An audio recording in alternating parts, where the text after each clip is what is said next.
Bulletin की शुरुआत करते हैं रामनगर की खबर से। रामनगर में लंबे समय से रोडवेज स्टैंड बनाने की मांग उठ रही है। इसके लिए राज्यसभा सांसद अनिल बलूनी की तरफ से भी काफी कोशिश की गई थी, लेकिन अब जल्द ही रामनगर में बस स्टैंड बनाने की तैयारी हो रही है। ऐसे में लोगों ने इसके लिए अनिल बलूनी का आभार जताया है। 27 करोड़ की लागत से बस पोर्ट का निर्माण होगा, जिसकी मंजूरी केंद्रीय परिवहन मंत्रालय की तरफ से मिल चुकी है।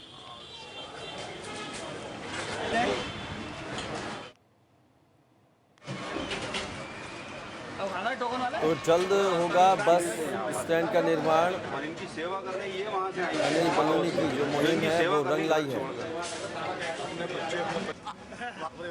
कुमाऊं का प्रवेश द्वार रामनगर एक सपना सा लगता था कि कई सरकारें आई और गई, और अचानक एक ऐसे सांसद, राज्यसभा सांसद अनिल बलूनी जी 3 अप्रैल को जिन्होंने शपथ ली, उत्तराखंड में एकाएक ऐसे विकास कार्य उन्होंने किए, और एक आज इस रोडवेज जो कुमाऊं का प्रवेश द्वार है, इस रोडवेज के बस पोर्ट को जो सपना साकार किया माननीय अनिल बलूनी जी ने। 8 मार्च को नितिन गडकरी जी के द्वारा पत्र प्राप्त हुआ बलूनी जी को, और उसके बाद उसकी स्वीकृति मिली, और जून माह में उसके टेंडर खुल जाएंगे, और उसके बाद 12 महीने में एक कार्य पूरा होना है। तो रामनगर की विधानसभा की संपूर्ण जनता, कुमाऊं के जितने भी हमारे पर्वतीय क्षेत्र के लोग हैं, उसको पूरा लाभ मिलेगा। और अब उत्तराखंड में कोरोना का अपडेट आपको बता दें। उत्तराखंड में कोरोना के 47 नए केस सामने आए थे। कल का ये आंकड़ा है, जिसमें प्रदेश में अब 1005 के करीब पहुंच गया है कुल कोरोना मरीजों का आंकड़ा। प्रदेश में 1005 के करीब पहुंचे हैं कोरोना मरीज। और एक्टिव केस की बात करें तो उत्तराखंड में 746 कोरोना के एक्टिव केस हैं। वहीं अब तक 243 मरीज डिस्चार्ज भी हुए हैं। तो उत्तराखंड में 1005 के करीब पहुंचे हैं कोरोना मरीज। कल 47 केस और सामने आए थे कोरोना के, और एक्टिव केस की बात करें तो 746 कोरोना के एक्टिव केस हैं उत्तराखंड में, और अब तक 243 मरीज डिस्चार्ज भी हुए हैं। संख्या में हमारा प्रतिशत लगभग 1% है, लेकिन जो केसेस की संख्या अगर हम देखेंगे तो करीब 0.5% है। जो देश में जितनी संख्या में कोविड पेशेंट्स आए हैं, तो उस हिसाब से भी देखा जाए तो उत्तराखंड का जो है पर कैपिटा बेसिस पे जो नंबर ऑफ केसेस हैं वो नेशनल एवरेज से कम है। लगभग 1/4 हिस्सा वो रिकवर हो चुके हैं। 24% से अधिक रिकवरी परसेंटेज है, और टोटल एक्टिव केसेस की संख्या 746 है, जिनमें 7 डेथ्स हुए हैं। ये डेथ्स कोई भी कोविड के कारण नहीं हुए हैं, बल्कि जो सीरियस बीमारियां थी उनके कारण डॉक्टर्स ने जो डायग्नोसिस किया है उसके हिसाब से वो डेथ अन्य कारणों से हुए हैं। पर्यटन मंत्री सतपाल महाराज के परिवार के 5 सदस्यों को पहले तो ऋषिकेश एम्स ने होम क्वारंटीन के लिए डिस्चार्ज कर दिया। बाद में उन्हें एम्स वापस बुला लिया गया। एम्स सफाई दे रहा है कि उसे नहीं पता था कि होम क्वारंटीन की फैसिलिटी नहीं है, लेकिन ये बात किसी के गले नहीं उतर रही है।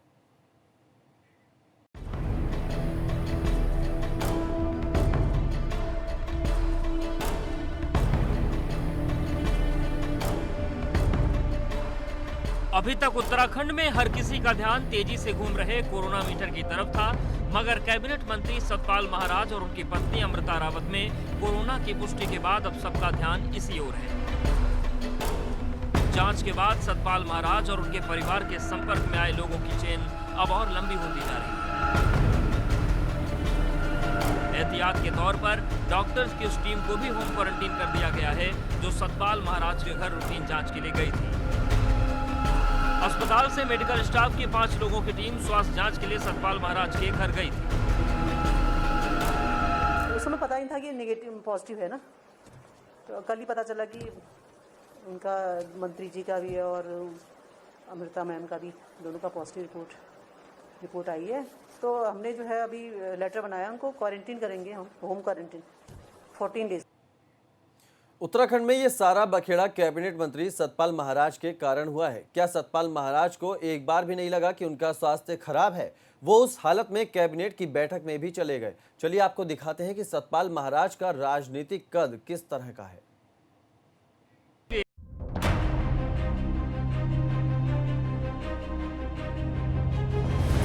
सतपाल महाराज उत्तराखंड के दिग्गज नेताओं में शुमार हैं। नेता के साथ उनकी एक संत की छवि भी है।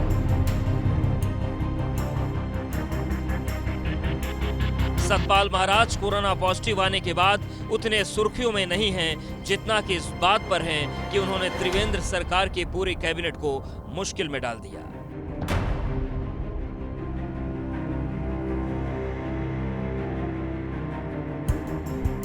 उत्तराखंड में सतपाल महाराज का कद एक बड़े राजनीतिज्ञ का है। 90 के दशक में सतपाल महाराज ने कांग्रेस से राजनीति की शुरुआत की। इसके बाद वो देवगौड़ा और गुजराल सरकार में केंद्र में राज्य मंत्री रहे।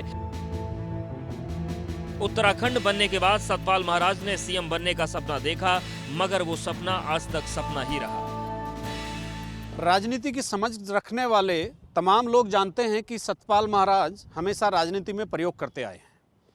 अनडिवाइडेड यूपी में उन्होंने एनडी तिवारी कांग्रेस ज्वाइन की और पौड़ी से लोकसभा सांसद चुने गए।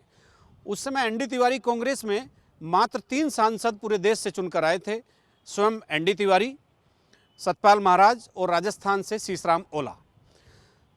मिलीजुली सरकार बनी और सतपाल महाराज को केंद्र में रेल और वित्त मंत्रालय में राज्य मंत्री का ओहदा दिया गया। दोनों ही महकमों में वो एमओएस थे और तब वो एक उनका अपना केंद्र की राजनीति में पीक था। उसके बाद समय धीरे धीरे आगे बढ़ा, उत्तराखंड का उदय हुआ और उन्होंने कांग्रेस ज्वाइन कर ली। 2009 में सतपाल महाराज गढ़वाल सीट से सांसद चुने गए, लेकिन केंद्र में कोई मंत्री पद नहीं मिला। 2014 में वो कांग्रेस की डोलती नाव देखते हुए भाजपा में शामिल हो गए। 2017 के विधानसभा चुनाव में सतपाल महाराज चौबट्टा खाल सीट से विधायक चुने गए और त्रिवेंद्र सरकार में कैबिनेट मंत्री बन गए।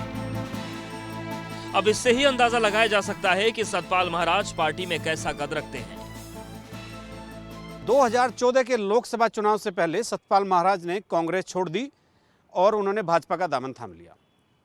वो समय था जब नरेंद्र मोदी जी और अमित शाह जी के वो काफ़ी करीब चले गए थे और आलम ये था कि वो भारतीय जनता पार्टी में थे और उनकी पत्नी कांग्रेस में थी और कांग्रेस की सरकार में वो कैबिनेट मंत्री थी।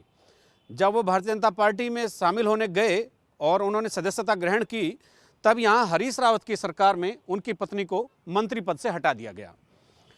इसके बाद उनकी पत्नी भी मार्च 2016 में उन 9 विधायकों के साथ कांग्रेस छोड़कर भाजपा के साथ चली गई, जिसकी अगुवाई पूर्व मुख्यमंत्री विजय बहुगुणा और हरक सिंह रावत जैसे नेता कर रहे हैं। इसके अलावा सतपाल महाराज ने आध्यात्मिक क्षेत्र में बड़ा साम्राज्य स्थापित किया है। देश के अलग अलग राज्यों जैसे गुजरात, पश्चिम बंगाल, महाराष्ट्र, असम और यूपी में महाराज के लाखों फॉलोअर्स हैं। भक्त समुदाय ये प्रार्थना करता है, धर्म की जय हो, अधर्म का नाश हो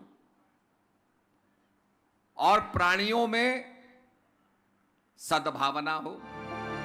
उनके इसी कद को देखते हुए भाजपा ने 2019 के चुनाव में अलग अलग राज्यों में उन्हें स्टार प्रचारक के तौर पर उतारा था। सतपाल महाराज खालिस तौर पर राजनीतिक ही नहीं है, वो एक कथावाचक भी है। मानव उत्थान सेवा समिति के नाम से वो आश्रमों की एक ऐसी चैन के मालिक हैं, एक ऐसी श्रृंखला के मालिक हैं जिसमें लाखों हजारों लोग कार्यरत तो हैं ही, वहाँ उनका प्रवचन सुनने भी आते हैं। लेकिन राजनीति करना एक तलवार की धार पर चलने जैसा ही होता है। राजनीति बहुत आसान काम नहीं होता। इस तलवार की धार पर चलते हुए सतपाल महाराज कोविड-19 में अभी पिछले दिनों वो गलती कर गए जो किसी अच्छे नेता को बिल्कुल नहीं करनी चाहिए। एक तरफ सतपाल महाराज बड़ी राजनीतिक छवि रखते हैं, तो वहीं पत्नी अमृता रावत ने भी राजनीति में पहचान बनाई है। अमृता रावत 2002 में पहली बार विधायक बनी और तिवारी सरकार में मंत्री रही। 2007 और 2012 में भी अमृता रावत विधायक चुनी गई। साल 2012 में विजय बहुगुणा सरकार में वो मंत्री बनी। हैरानी अब इसी बात पर हो रही है कि एक सधे हुए राजनीतिज्ञ और धार्मिक गुरु होने के बावजूद सतपाल महाराज ने आखिर पूरी सरकार को खतरे में क्यों डाल दिया। देहरादून से अजीत सिंह राठी की रिपोर्ट, एबीपी गंगा। रुद्रप्रयाग के क्वारंटीन सेंटरों में लोगों को खाना तो दिया जा रहा है, मगर शिकायत इस बात की है कि दाल के नाम पर सिर्फ पीला पानी है, उसमें दाल के दाने ढूंढने से भी नहीं मिल रहे। अब ऐसे में भला कोई सरकार के खिलाफ गुस्सा क्यों नहीं जताएगा।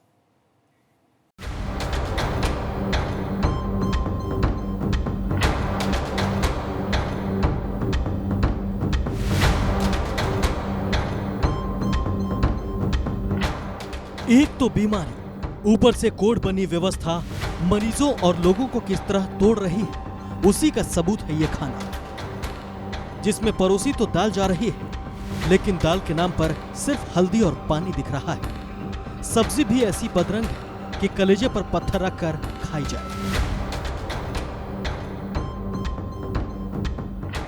होटल से आने वाले इस खाने को घटिया ना कहा जाए तो क्या कहा जाए। वैसे ये कहना हमारा नहीं, बल्कि क्वारंटीन सेंटर में मौजूद लोगों का है। यह खुराक मुहैया कराई जा रही है उन लोगों को जो अपने सूबे में लौट कर आए हैं। नियमों के तहत क्वारंटीन है। इन लोगों ने सरकार के नियमों को तो मान लिया, लेकिन इन लोगों के लिए जिन्होंने नियम बनाए वो खुद मानने को तैयार नहीं। इस खाने की शिकायत इन लोगों ने कर्मचारियों से भी की, तो कर्मचारी मुंह बिचकाकर चल दिए, जिसके बाद इन्हें समझ आ गया बात ऐसे नहीं बनेगी, तो वीडियो बनाकर सोशल मीडिया पर डालना शुरू कर दिया।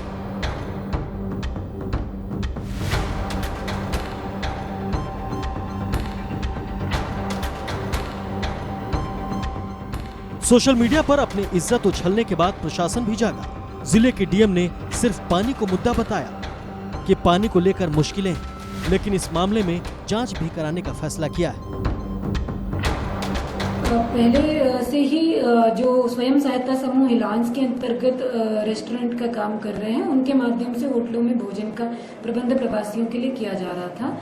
इसमें कल मेरे पास एक शिकायत सम्राट होटल से आई थी कि खाने की क्वालिटी अच्छी नहीं है, या जो है पीने का पानी एक ही बोतल से सभी लोग पी रहे हैं। तो उसमें पर्यटन अधिकारी, क्योंकि क्वारंटीन व्यवस्थाओं के नोडल के रूप में कार्य कर रहे हैं, उनको भेजा भी था और संबंधित जो है होटल में उन्होंने जाके खाने की क्वालिटी की जांच भी की थी। जांच तो होगी, नतीजे भी आएंगे, लेकिन मसला इसलिए भी प्रशासन के लिए गंभीर है क्योंकि प्रशासन एक व्यक्ति के खुराक पर एक दिन का 200 रुपए खर्च कर रहा है। ऐसे में दाल के नाम पर दाल के टुकड़े नदारद होंगे तो सवाल उठेगा कि दाल कहां जा रही है, क्योंकि नाश्ते 2 टाइम खाने के हिसाब से 200 रुपए कम नहीं होते। यही वजह है कि इलाके के विधायक भी इसको लेकर प्रशासन पर सख्ती की बात कर रहे हैं। इस तरह की शिकायत मेरे पास भी आई है और मैंने इसका संज्ञान लिया है। जिला पूर्ति अधिकारी को तुरंत निर्देश दिए हैं कि अगर किसी एक होटल में ज़रूरत से ज़्यादा लोगों का खाना बन रहा है तो अन्य लोगों को उसमें शामिल किया जाए, और किसी भी एक होटलिया को 40 और 50 से अधिक लोगों के खाने की व्यवस्था न दी जाए ताकि क्वालिटी मेंटेन हो सके। क्वारंटीन में रखे गए लोग रुद्रप्रयाग, तिलवाड़ा और खिमतौली के रहने वाले हैं, जिन्हें जिले के नरकोट में एक बड़े होटल के नाम पर क्वारंटीन किया गया, लेकिन होटल की तरफ से आने वाले खाने ने कलई खोल दी।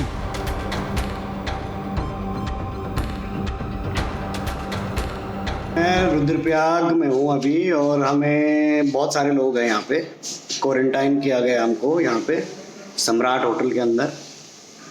और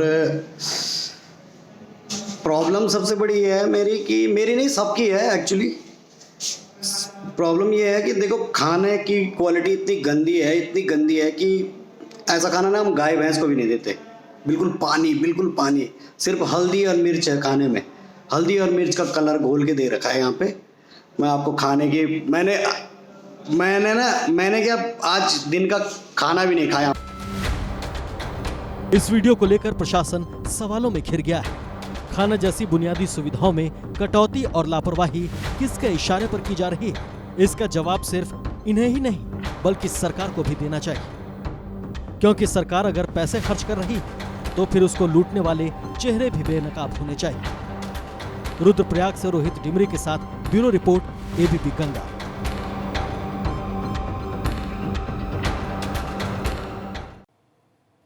एबीपी गंगा ने आपको उत्तराखंड के क्वारंटीन सेंटरों की कई तस्वीरें दिखाई हैं। अब आपको रामनगर के क्वारंटीन सेंटर की तस्वीर दिखाते हैं, जहां पर सांप निकलने से हड़कंप मच गया।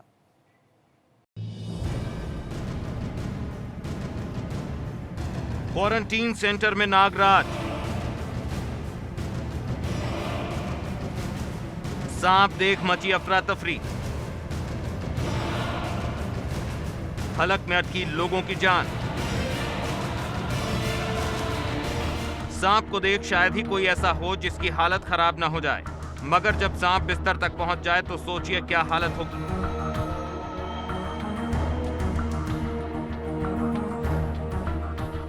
रामनगर में कोरोना को लेकर बनाए गए क्वारंटीन सेंटर में सांप घुस गया।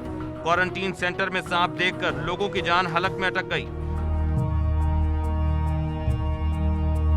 जिसके बाद सांप पकड़ने में एक्सपर्ट चंद्रसेन को बुलाया गया। चंद्रसेन ने देखा कि सांप घास के अंदर छिपा हुआ है। जैसे ही चंद्रसेन ने घास हटाई, सांप भागने लगा, मगर चंद्रसेन के चंगुल से सांप कहां बचने वाला था। चंद्रसेन ने इस नागराज को पकड़ लिया।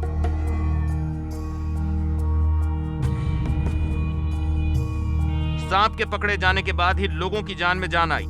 यहाँ ग्राम सभा गौजानी में एक बड़ा सा सांप निकला था, उसमें हमने चंद्रसेन जी को सूचना दी और सूचना देने के बाद वो तुरंत यहाँ आए और उसे पकड़ा गया और इसमें बड़ी दुर्घटना होने का डर बना हुआ था। चंद्रसेन की माने तो ये एक रेन स्नेक है, जिसे चंद्रसेन ने पकड़ने के बाद क्वारंटीन सेंटर से ले जाने के बाद जंगल में छोड़ दिया। कोरोना के लिए बनाए गए क्वारंटीन सेंटरों में सांप निकलने की ये दूसरी बड़ी घटना है। अभी कुछ रोज पहले ही नैनीताल के क्वारंटीन सेंटर में सांप के काटने से एक बच्ची की मौत हो गई थी। ऐसे में बड़ा सवाल यह है कि प्रदेश सरकार की तरफ से क्या क्वारंटीन सेंटरों में इसी तरह की व्यवस्था की गई है। रामनगर से दानिश खान की रिपोर्ट, एबीपी गंगा।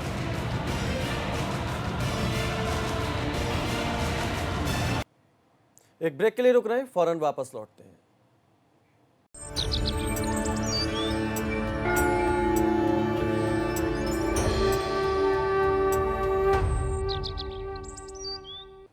ब्रेक के बाद स्वागत है आपका। रुद्रप्रयाग के प्रभारी मंत्री धन सिंह रावत ने एक बैठक की। इस दौरान उन्होंने 22 स्वास्थ्य केंद्रों में उपकरण और मरम्मत के लिए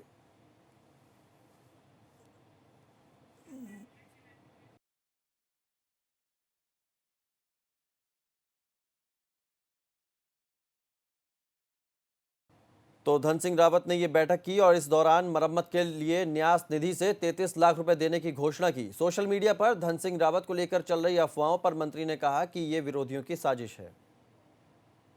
लोग हमारे मुख्यमंत्री जी के उससे कि वो बहुत अच्छा काम कर रहे हैं, बहुत लोकप्रिय हैं, इसके कारण कुछ लोगों ने इसको अफवाह चलाई थी और मैंने उसका विधिवत जो है खंडन किया है कि हमारे मुख्यमंत्री जी बहुत अच्छा काम कर रहे हैं, बहुत लोकप्रिय हैं, जनता के बीच में काम कर रहे हैं, हमको भी मार्गदर्शन देते रहे हैं कि ऐसा काम करना है। और कुछ हमारे प्रतिद्वंदियों ने या ये मान के चलिए कि जो हमारे विरोधी लोग हैं उन्होंने इसको जो है प्रोपोगंडा।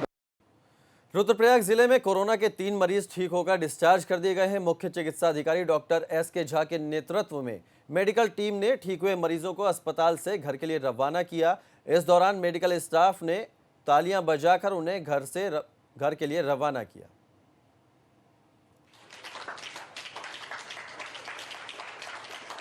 जब सभी जगह से पेशेंट को रिफ़र किया जा रहा था पॉजिटिव वाले को, तब भी हम लोगों ने अपने ज़िले में रखा और 3 उसमें से सही होके पूरी तरह से जा रहे हैं, जिसका कि हम लोगों ने स्वागत किया।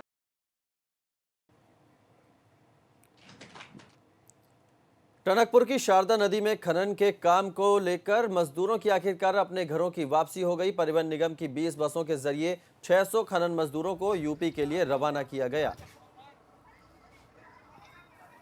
तो 600 मजदूरों की घर वापसी हुई है। चंपावत की ये तस्वीरें हैं। खनन के काम से जुड़े थे ये मजदूर।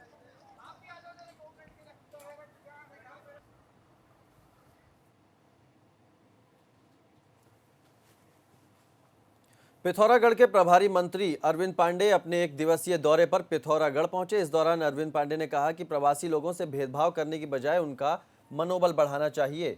साथ ही उन्होंने कहा कि गेस्ट टीचरों का वेतनमान बढ़ाया जाएगा, जिसका प्रस्ताव जल्द कैबिनेट में लाया जाएगा।